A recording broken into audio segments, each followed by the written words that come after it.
I'm at the Villa Marina for the Chief Constable's annual awards ceremony, and we're going to give you a few highlights of that in just a moment or two.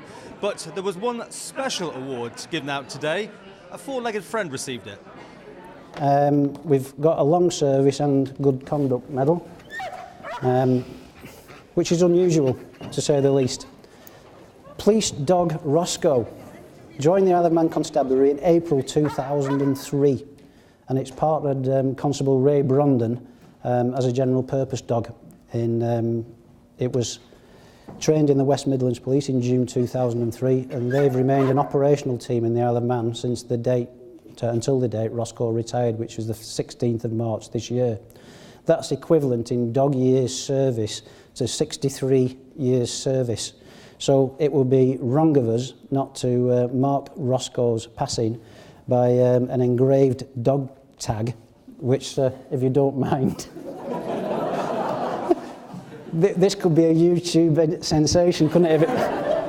Yeah. Please assure me, Ray, that Roscoe will not bite His Excellency on the seat. So it's with great trepidation that I present to Roscoe the dog collar.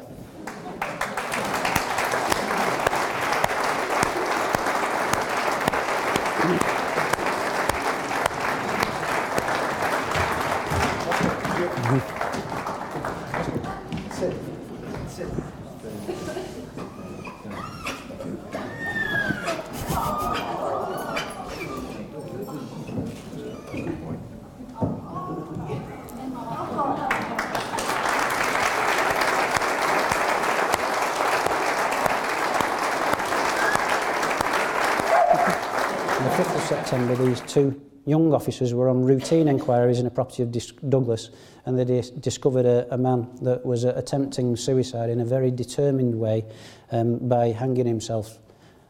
He appeared to be dead. They showed remarkable coolness and composure. They obviously released him. They carried out first aid, which included mouth-to-mouth resuscitation to the man for over 10 minutes until an ambulance arrived. And they did this in the belief that the man had a contagious and serious disease. He was taken to the hospital, and he recovered after medical treatment. And he too owes his life to two of our young officers in service, Constable Mark Hempsell and Constable Andrew Lloyd. And I would ask you to recognise them for their efforts in saving life, sir.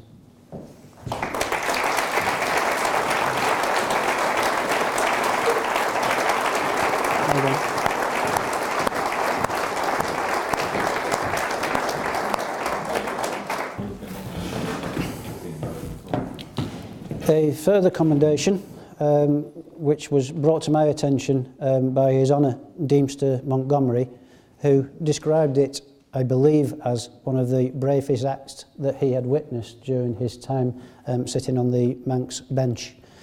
On the 4th of July 2011, a man called the police to tell them that he had a bomb. It is the Isle of Man, by the way, I can assure you that he had a bomb in his home, and he would detonate it if the police entered his property.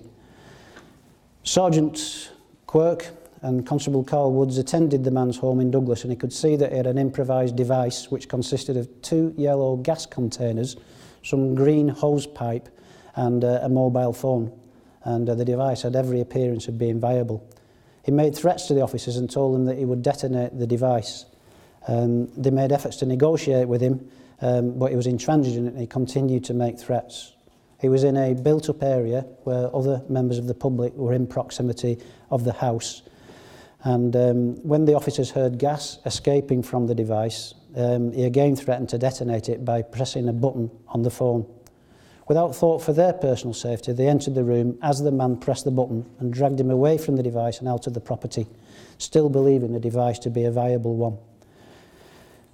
Their conduct, in my view, justifiably reflects what His Honour Deemster Montgomery had to say, that it was awfully brave, awfully selfless, and I would ask you, sir, to reflect the significance of their actions by presenting them with a commendation, please.